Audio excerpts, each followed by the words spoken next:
नाम महविश है। मैं लाहौर शहर के एक पोश इलाके मॉडल टाउन में रहती हूँ। मैं अपनी तालीम मुकम्मल कर चुकी हूँ और अब मैं घर में रहती हूँ। मेरे अब्बू का अपना बिजनेस है, जबकि मैं उनकी इकलौती बेटी हूँ। मेरी उम्र 24 साल है। अब्बू सारा दिन अपने ऑफिस में रहते, मैं और मेरी अम्मी घर में अकेले थे। ये तब का वाक़या है जब मेरे घर में नया चौकीदार आया था। लंबा सांवले रंग का पंजाबी लड़का था। नाम उसका साजिद था और मुझे वो बहुत प्यारा लगा।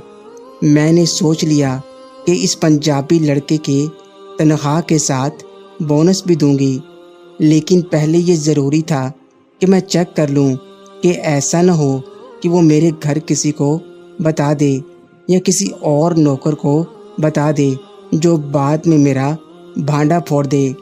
मेरा बेडरूम पहले फ्लोर पर है और हमारे घर का वाहिद बेडरूम, जिसकी खिड़की घर के मेन गेट की तरफ खुलती है। बाकी सब बेडरूम दूसरी तरफ हैं। उनकी खिड़कियां लॉन में खुलती हैं। मैं मेन गेट की एक तरफ एक छोटा सा क्वार्टर है जहां साजिद आराम करता है। मेरे अब्बू अक्सर रात को देर से घर आते हैं, इसलिए जब तक अब्बू नहीं आते साजिद गेट पर बैठा रहता था ताकि अब्बू को ज़्यादा देर इंतज़ार ना करना पड़े। उस रात अब्बू जल्दी ही घर आ गए थे, मगर लगता था कि साजिद को इसका पता नहीं था और वो अभी तक गेट से अंदर अपनी कोठड़ी के बाहर बैठा था।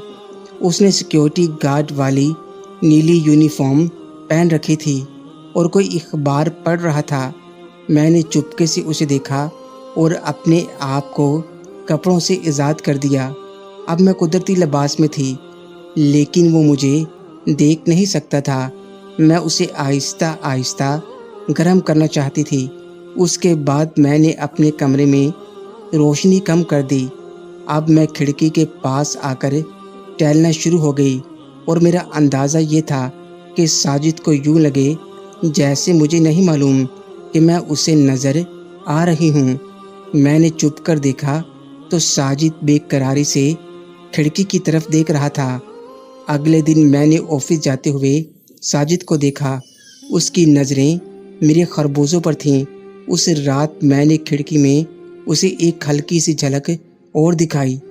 एक दिन मैंने उसे अपने कमरे में आने को कहा और उसे अपने वॉशरूम का नल सही करने को कहा। वॉशरूम में मेरे कपड़े थे। इस तरह मैं उसे थोड़ा थोड़ा दिखाती रही। एक दिन मेरे घर वालों ने 3 दिन के लिए एक शादी में लाहौर जाना था। मैं ऑफिस का बहाना करके रुक गई। सुबह सुबह मैंने एक बिल्कुल बारीक कपड़े की कमीज़ पहनी और उसके पास जाकर बाज़ार से कुछ सामान लाने को कहा। उसकी नज़रें मेरे ऊपर जमी हुई थीं। मैंने उससे सामान सीधा मेरे बेडरूम लेकर आने का कहा और अंदर चली गई। बेडरूम में जाकर कुदरती लिबास में आ गई। थोड़ी देर बाद दरवाजे पर दस्तक हुई। मैंने कहा आ जाओ। वो अंदर दाखिल हो गया और मुझे देखकर वो रुक गया।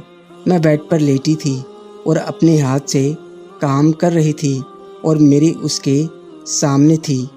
उसका चेहरा बिल्कुल लाल था। मैं मुस्कुराई और उससे कहा कि वो सामान मेज़ पर रख कर बेड पर आ जाए। सॉरी मैडम, मैं बेड पर नहीं आ सकता। क्यों? मैंने पूछा। आप मेरी मालकिन हैं, लेकिन मैं आपके साथ ये काम नहीं करना चाहता। ये सुनकर मेरे तन बदन में आग लग गई। मैंने कहा लेकिन मैं खुद तुम्हें कह रही हूँ। वो सामान रखकर वापस जाने लगा। मैंने आगे बढ़कर उसका बाजू थाम लिया। तुम मुझे ऐसे छोड़कर नहीं जा सकते। वो कहने लगा मैडम मुझे जाने दे प्लीज़। मैंने कहा अगर तुमने मेरी बात नहीं मानी तो मैं सबको बता दूंगी कि तन्हाई का मौका पाकर तुमने मेरी इज्जत लूटने की कोशिश की। आप ऐसा नहीं कर सकती क्योंकि इससे आपकी भी बदनामी होगी। वो बोला मैं बदनामी से नहीं डरती। एक लड़की जो किसी चौकीदार को अपना सब कुछ पेश कर सकती है, इससे तुम अंदाज़ा लगा सकते हो کہ وہ کیا کچھ کر سکتی ہے۔ میڈم مجھے جانے دیں، میں شادی شدہ ہوں اور اپنی بیوی سے بہت محبت کرتا ہوں، میرا ایک بچہ بھی ہے۔ سوچ لو، اگر تم یہاں سے چلے گئے تو میرے ایک فون پر پولیس تمہیں ڈھونڈ نکالے گی، تمہارے گاؤں میں تمہارے گھر پر چھاپا ماریں گے اور تمہاری بیوی کو پتہ چل جائے گا کہ تم نے شہر میں اپنے مالک کی بیٹی کے ساتھ غلط کام کرنے کی کوشش کی ہے، تمہیں جیل ہو جائے گی اور تمہارا بچہ ساری زندگی تم سے نفرت کرے گا۔ میڈم مجھے معلوم ہے آپ شروع دن سے ہی میرے ساتھ یہ کام کرنا جانتی ہیں، لیکن میں نے ہمیشہ آپ کی عزت کی ہے، آپ مجھ پر مہربانی کریں، میں غریب آدمی ہوں، مہربانی ہی تو کر رہی ہوں۔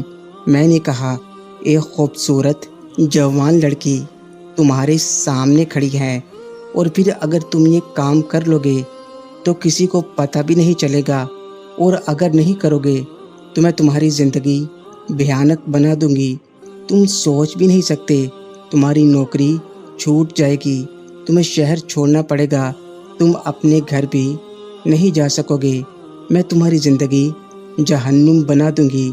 کچھ دیر خاموشی کے بعد وہ بولا، ٹھیک ہے، لیکن آپ میرے ساتھ زبردستی کر رہی ہیں، جو کچھ آپ کرنا چاہتی ہیں کر لیں، اس نے کہا اور سر جھکا لیا۔ میں اس کا ہاتھ پکڑ کر بیڈ تک لائی اور اسے بیڈ پر دھکا دے دیا۔ نیلے رنگ کی پینٹ شرٹ میں میرے جسم کو سیراب کرنے کو تیار تھا۔ میں نے اس کے ہونٹوں پر کام شروع کر دیا، اس نے اپنے ہونٹ مضبوطی سے بند کیے ہوئے تھے۔ میں نے اسے کہا کہ اپنا منہ کھولو اور اس نے منہ کھول دیا۔ اس کے منہ سے بدبو آ رہی تھی، لیکن میں نشے میں تھی، میں اس کو اگنور کر دیا اور اپنا کام کرنے لگی۔ اس نے اپنے ہاتھ ڈھیلے چھوڑ رکھے تھے۔ کچھ دیر کے بعد میں نے اس کی شرٹ کے بٹن کھولے، اس کے سینے پر گھنے کالے بال تھے۔ میں نے فیڈر پر اپنے دانتوں سے کاٹا، وہ بالکل ساکت لیٹا ہوا تھا۔ میں نے جب زور سے کاٹا تو اس کے منہ سے اس کی آواز نکلی، مگر اس نے ہاتھ نہ ہلائے۔ اس کے بعد میں چوسنے لگی، پہلے میں نے تھوڑا سا اندر لیا، اس کے بعد میں نے خربوزے اس کے منہ پر رکھ دیے، مگر اس نے اپنا منہ بند کیے رکھا۔ اسے اپنے منہ سے چاٹو، میں نے اسے حکم دیا۔ اس نے کام شروع کر دیا، کاٹے، زور سے کاٹو، میں نے اسے کہا تو اس نے اپنے دانتوں سے کاٹے۔ میں اس کے ساتھ گھر کا کام کر رہی تھی، مگر اس نے اپنے ہاتھ ڈھیلے چھوڑ رکھے تھے اور گھر کے کسی کام کو بھی ٹچ نہیں کر رہا تھا، اور اس کی آنکھیں بھی بند تھیں۔ میں کام کر کے تھک گئی تھی، لیکن وہ ابھی تک فری نہیں ہوا۔ پھر میں بیڈ پر لیٹ گئی اور اسے کہا کہ وہ گھر کا کام کرے۔ وہ کھڑا ہوا اور میں نے اسے بتایا کس طرح کام کرنا ہے۔ جیسے ہی وہ گھر کے پچھلے حصے میں کام کرنے لگا، درد سے میری آنکھوں میں آنسو آ گئے، مگر پھر آہستہ آہستہ مجھے مزہ آنے لگا۔ وہ بہت زور زور سے گھر کا کام کر رہا تھا۔ 5 منٹ تک اس طرح کام کرنے کے بعد وہ کام کر کے فری ہو گیا۔ اس نے کہا، یہ نہ سمجھ کہ تو نے میرا فائدہ اٹھایا ہے، میں تجھ جیسی امیر لڑکیوں کو اچھی طرح جانتا ہوں، کوئی تم سے جتنا دور ہوتا ہے اتنا ہی تم اس کا لینے کو بے قرار ہوتی ہو، اس لیے میں ڈرامہ کر رہا تھا، لیکن آج سے میں نہیں نوکری کروں گا، دن میں نوکری کروں گا اور رات میں تو میری نوکری کرے گی۔ یہ کہہ کر وہ آگے بڑھا اور وہ سامان جو میں نے اس سے منگوایا تھا، اس کی تھیلی میں سے ایک چھوٹا سا ٹیپ ریکارڈر نکالا۔ تیری ساری گفتگو اس ٹیپ میں ریکارڈ ہو چکی ہے اور اب تو وہ کرے گی جو میں چاہوں گا، ورنہ تیری شرافت کا سارا بھانڈا پھوڑ دوں گا۔ اب وہ روز مجھے بلیک میل کرتا اور دن کو نوکری اور رات کو میرا کام کرتا۔ محترم ناظرین اور سامعین، اگر آپ کو یہ ویڈیو، یہ کہانی اچھی لگے، ویڈیو کو لائک اور ہمارے چینل کو سبسکرائب ضرور کریں۔ شکریہ۔